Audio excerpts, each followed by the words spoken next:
Islam is changing Europe's political landscape. Only looking at demographics, several academic studies suggest that multiple European countries could have Muslim majorities by the 22nd century, owing to immigration and high birth rates among Muslim women. However, the shift isn't merely demographic, it's also ideological. Europe's new generations of Muslims are often more religious than their parents and grandparents. Over this past year, I have delved into academic literature, compiled polling and demographic data, invested in expensive books, and consulted with several experts on this subject. And because I know this video is going to be controversial, I thought I would have an early disclaimer. The controversy comes not from my methodology or the work, though feel free to be critical of that as well, but because of the topic. Talking about Islam and its influence has been solely a topic of right-wing, often far-right political parties. With this video, I want to remove that taboo on this heavy topic, and so you can find all the sources I used for anything I say in the description down below. Additionally, I'll be monitoring the comment section actively for the first 48 hours, and won't tolerate any hate speech, which is defined by the EU as the public incitement to violence or hatred on the basis of certain characteristics, including race, color, religion, descent, and national or ethnic origin. This should be a place where you can have an open discussion and share your thoughts. So my aim has been to understand what Islam truly means for European societies, examining the beliefs of Muslims in Europe, exploring the divide between Muslims and non-Muslims, and analyzing the political developments in Europe to respond to the growth of Islam. This is the story of the European politics of Islam.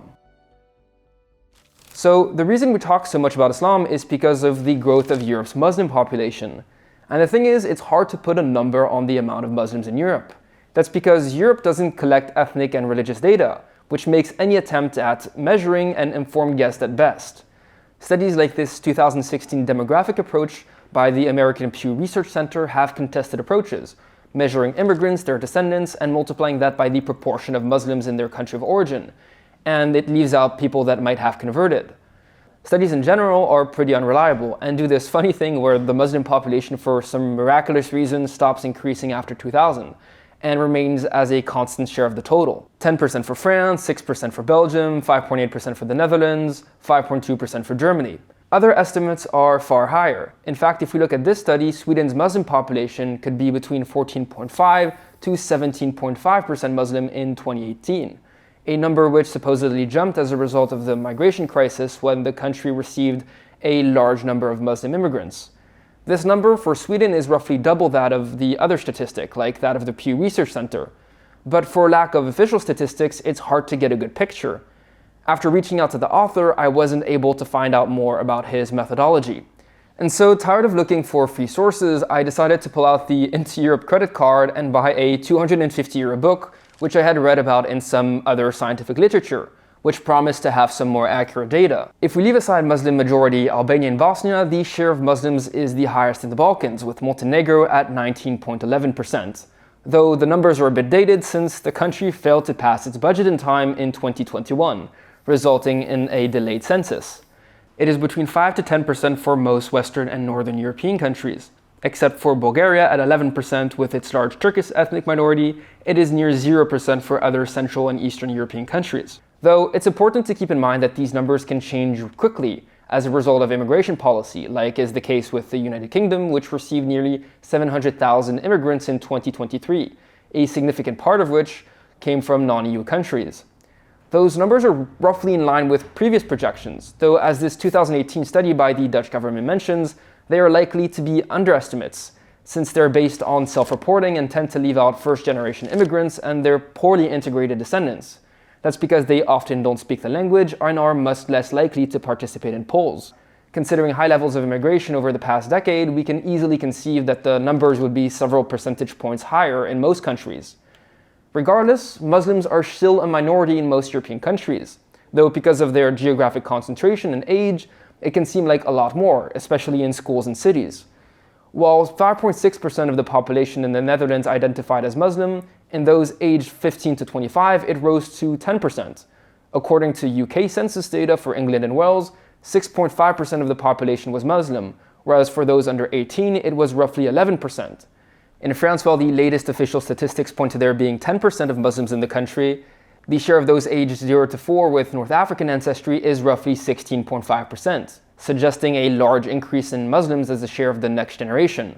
But is it fair to talk about Muslims as one community? After all, there are several groups coming from different countries and even religious denominations. Europe has Shias, Sunnis, Turks, Kurds, North Africans, and now Syrians and Afghans.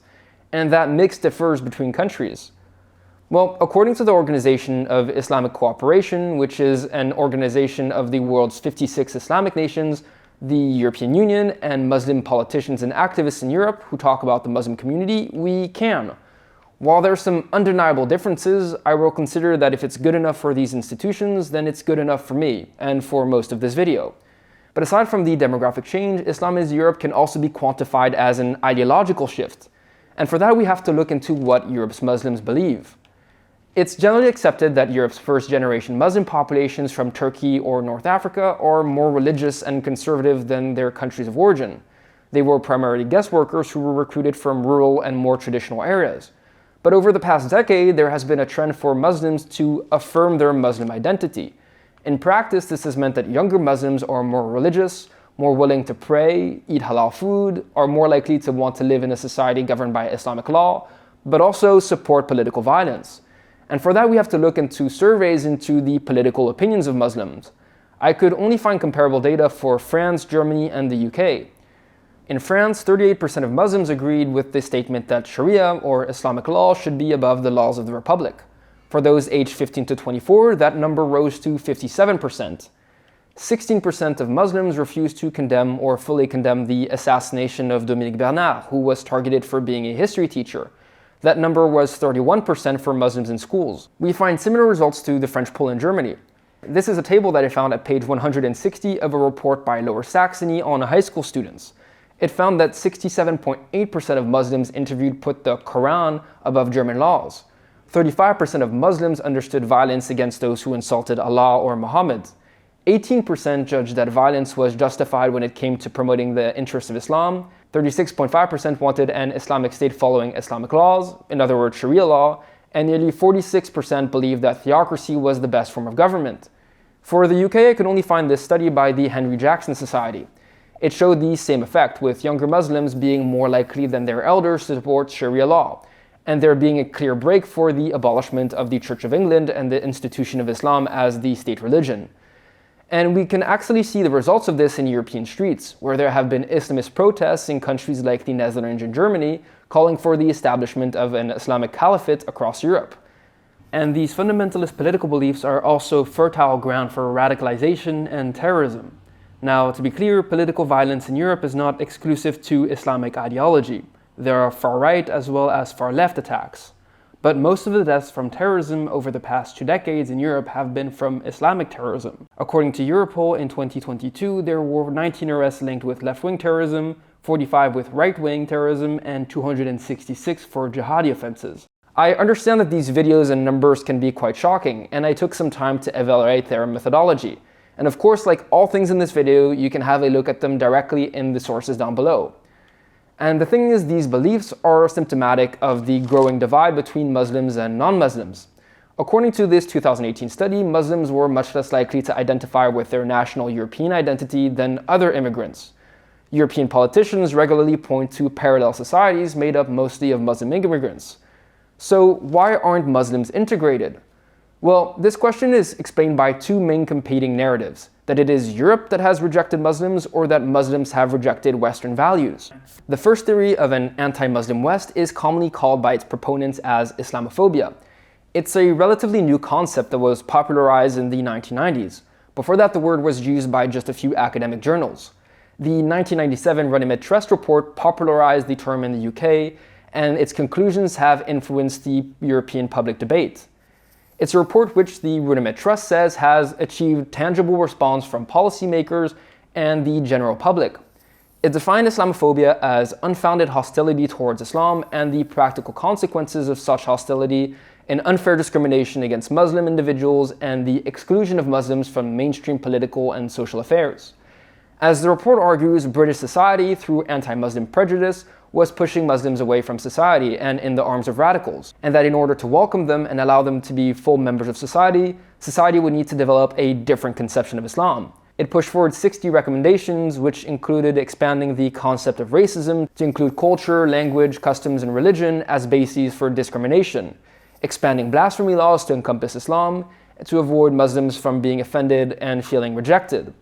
This would subsequently allow Muslims to become fuller members of society and recognize themselves within what is, in this case, British society.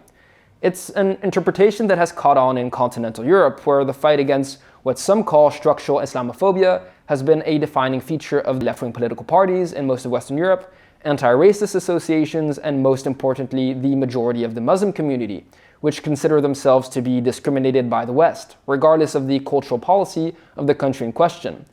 The argument of the report is that if we let Muslims be who they are, culturally and religiously, accept them, they will be willing and contributing members to European societies. This is a view that contradicts with the second theory, that the tensions come from Islam's opposition to Western values, and that the growing gap between Muslims and non-Muslims is a defining feature of Islam and not the result of discrimination.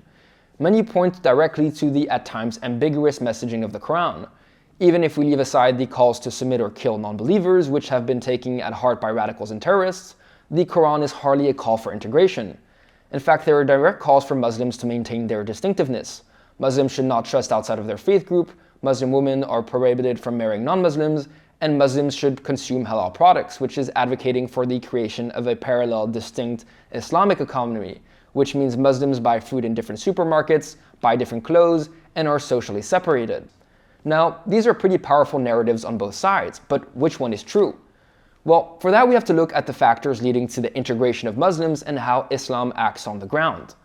The best lens to look at this subject I found is from that of Lars Tyszynski from the University of Frankfurt, who's been looking into the integration of Muslim adolescents in Germany. In a 2019 paper, he found that the main factors that determine Muslim identification with their national identity was citizenship, contact with the native majority, religiousness, and perceived discrimination.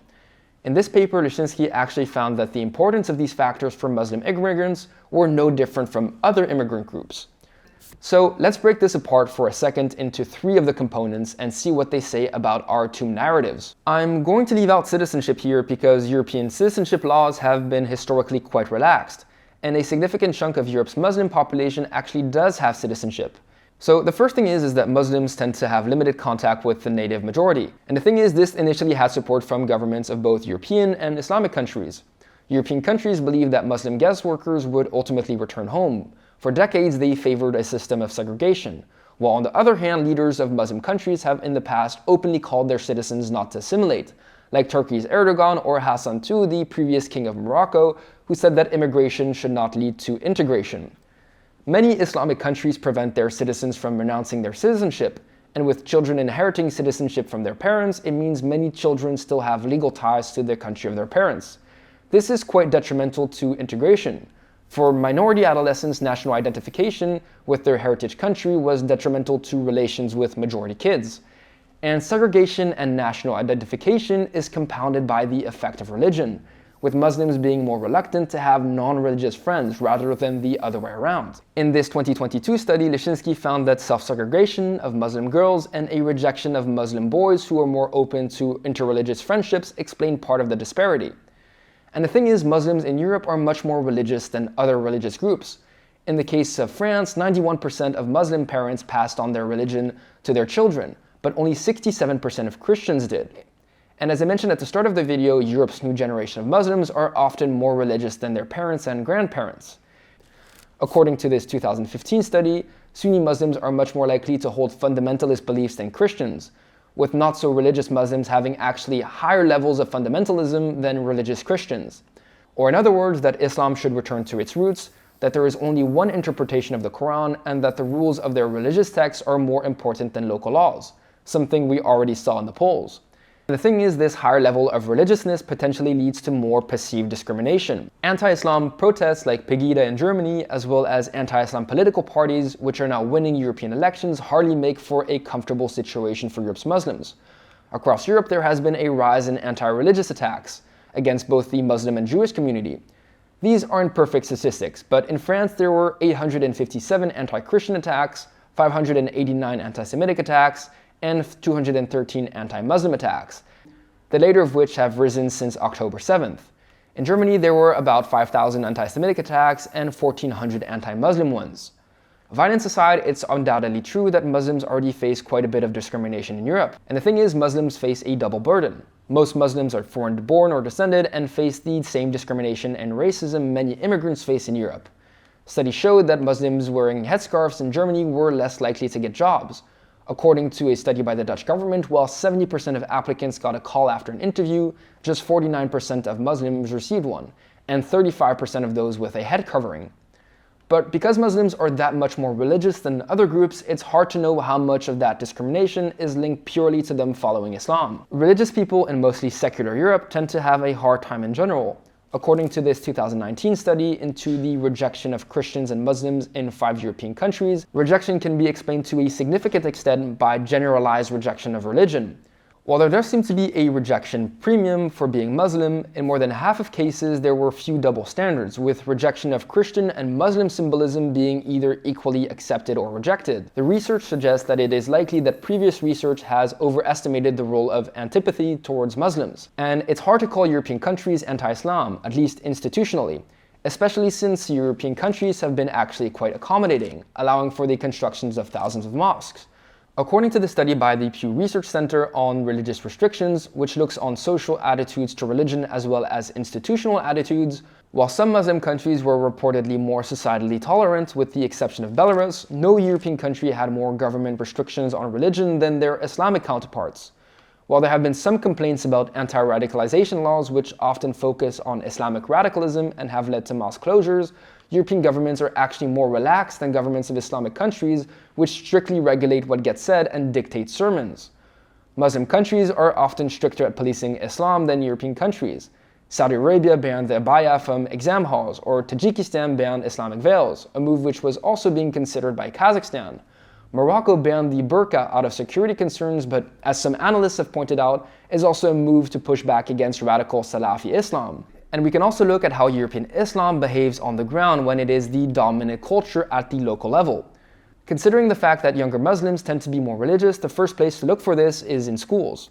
Teachers in France or Belgium are afraid of teaching topics which students say are haram or forbidden. Muslim students in the Michaela school in the UK started praying in the playground and pressuring other Muslim students to do the same, and later sued the school when it banned it, a case which then later lost. Teachers in France or Belgium are afraid of teaching topics which students say are haram, or students in France started wearing abayas as a manifestation of their religious identity, which prompted the French government, which banned religious symbols in schools in 2004, to ban it from schools. At another school, a young girl was assaulted for wearing a European dress and called a kuffar, or a misbeliever. One academic that I asked about this case of Sharia enforcement referred to it as a typical case of bullying, sidestepping the religious dimension entirely. This is at the very least a form of denial, and at worst a pretty severe attempt at gaslighting. But it's only the tip of the iceberg of wider policing by the wider Muslim community on behaviors that are considered un-Islamic. In a more extreme example, in Germany, students are reportedly converting to Islam out of fear, and there have been reports of a school where 4 teenagers aged 17 to 19 threatened other students with stoning for not following Islamic rules. The first victims are often Muslims themselves, as showcased by the treatment reserved to apostates, those that leave Islam, and women. While not exclusive to Islam, the UK honor-based abuse rose 60% in 2 years, or in the Netherlands, where Syrians are the main responsible for honor killings. There is also evidence of this happening to members that are not part of the Muslim community, with Sharia patrols operating or having operated in some European cities like London or Wuppertal. And because of these different challenges, this is where the conversation on the future of European Islam emerges. There is a formulation that gets thrown about quite a bit: a European, German, Dutch, French, or Swedish Islam. In a lot of ways, European leaders hope that Islam will prove to be another Christianity, and that Islam could be modern, secularized, humanist, and, well, enlightened. This is a narrative that is shared by liberal outlets like The Economist and many Muslims themselves. They believe that European Islam should evolve out of internal Muslim debates rather than being imposed top-down, which would likely be inauthentic and likely rejected by Muslims themselves.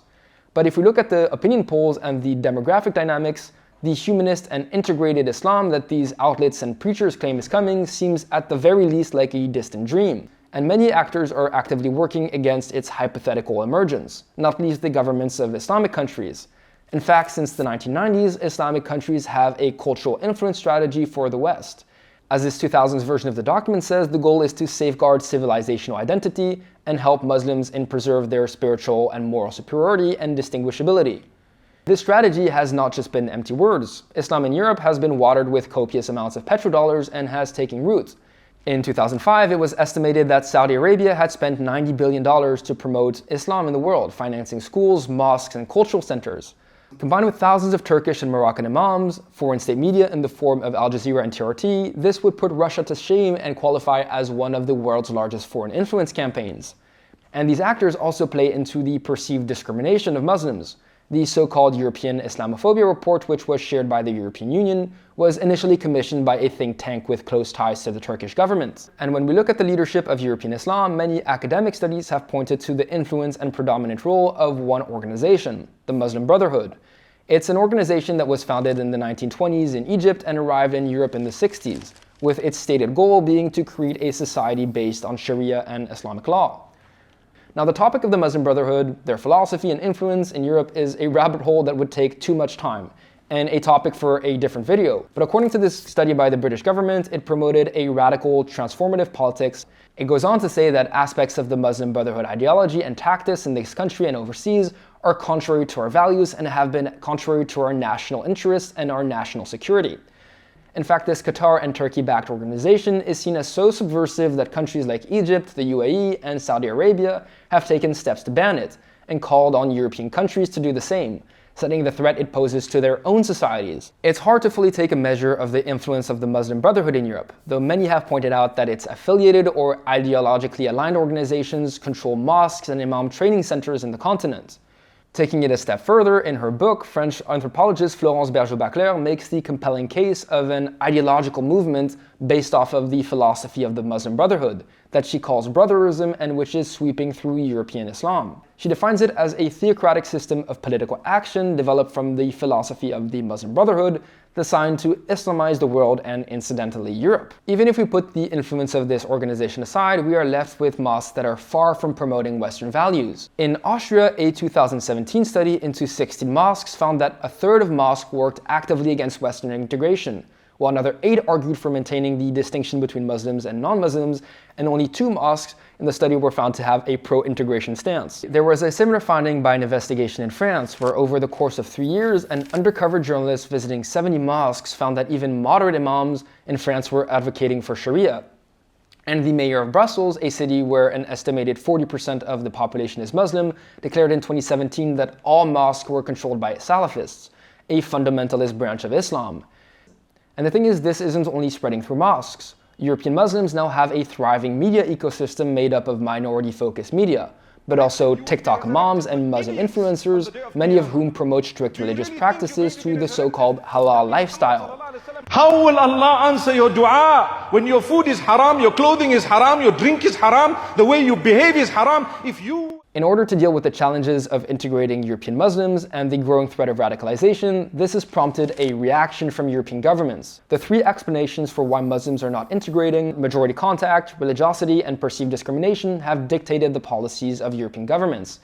As a result, we have 4 European approaches embodied by Denmark, Austria, France, the United Kingdom, and Sweden. The first approach is Denmark's social engineering policies, which aim to force contact between Western and non-Western population. With the 2018 Ghetto Law package, it took it a step further. It started specifically targeting areas with high crime and unemployment and more than 50% non-Western descended immigration to break up ethnic ghettos. In Denmark's 12 identified hard ghettos, social housing would be limited to 30% of the total stock, and children from non-Western immigrant communities would spend 25 hours a week from the age of 1 in compulsory education to learn Danish values and language. This would help tackle the first cause of poor Muslim integration, a lack of native friends, by forcing social mixing. This is a policy that is relatively easy to do in Denmark because of its early and severe limits on immigration, which means it has fewer non-Western descended people than in other European countries. In a different approach, Austria started taking a more hands-on approach to regulating Islam since 2015. Under the leadership of the Christian Democrat Austrian People's Party, the country has moved to close radicalized mosques, a move which has prompted it to be criticized as anti-Muslim. But if we look at Austria's signature 2015 Islam Act, the most controversial thing about it seems that it requires mosques to have a positive messaging of the Austrian state and society in order to receive a legal license. It's based off of Austria's historic recognition of distinctiveness of Islam from its days as the Habsburg Empire, and it recognizes Islamic religious festivals and prayers, but requires loyalty to the state and society. This law came with the banning of the Muslim Brotherhood and the closing of extremist mosques. While similar in its goals, the French approach is different. It's based off of laïcité, which advocates for the erasure of religion from the public sphere and has a one-size-fits-all to different religions. In 2019, France passed a religious separatism law which targeted radicalized religious establishments, which mostly means mosques. And we can see hints of this approach in other European countries. Germany, which up until recently had a deal with the Turkish government to send over Turkish imams, only started training its own in 2019 and is now cracking down on political Islam in response to rising anti-Semitism linked with the Israel-Hamas conflict. Sweden, for example, has been moving to cut funding to Islamist associations like Ibn Rushd, which disparaged women, connected Judaism to homosexuality, and referenced Sharia law.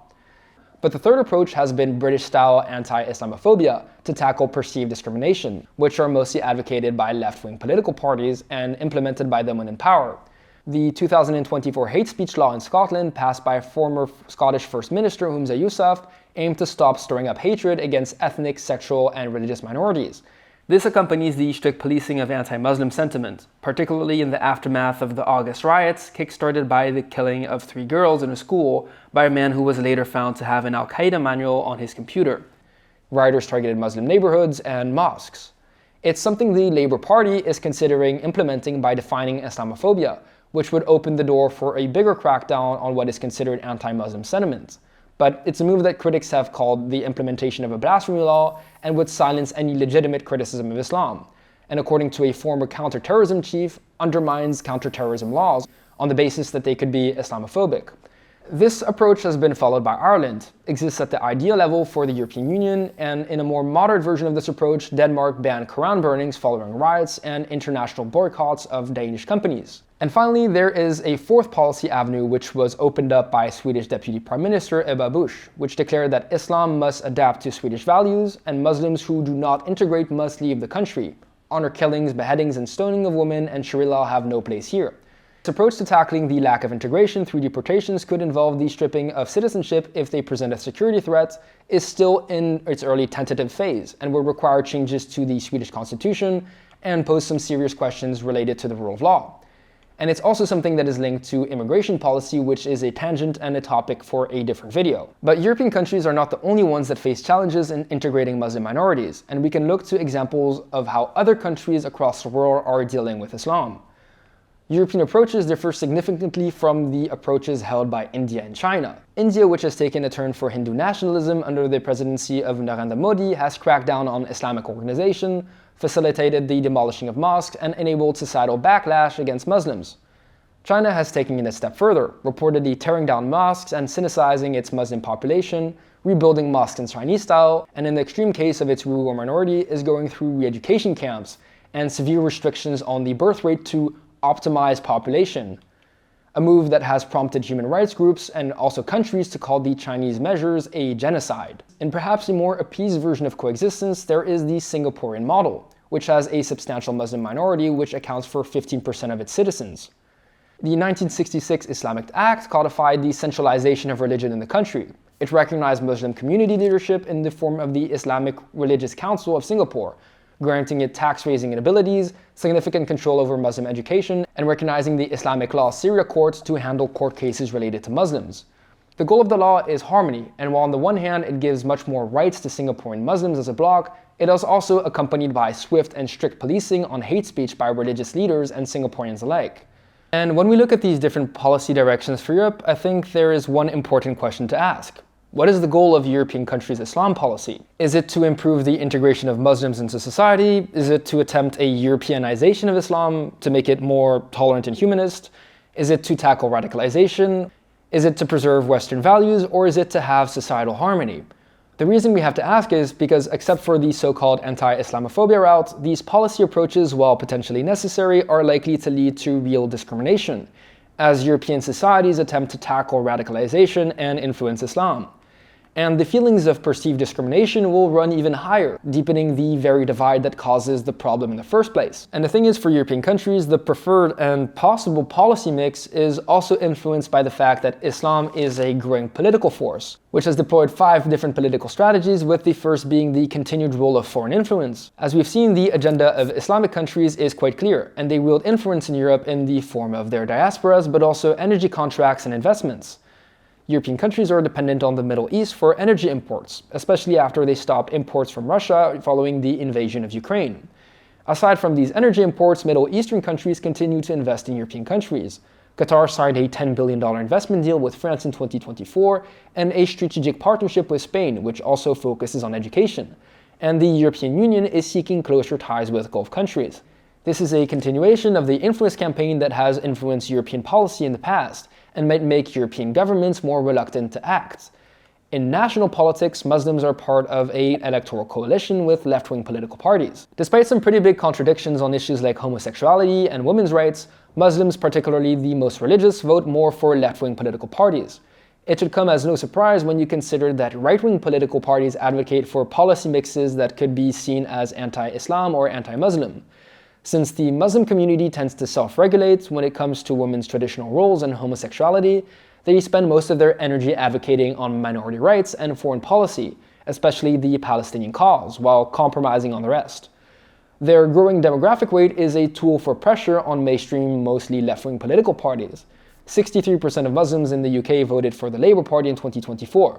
In Belgium, 60% of Muslims voted for left-wing political parties as well, and in the 2024 European elections, 62% of French Muslims voted for the far-left La France Insoumise, with the party running an election campaign focused essentially on the Palestinian cause.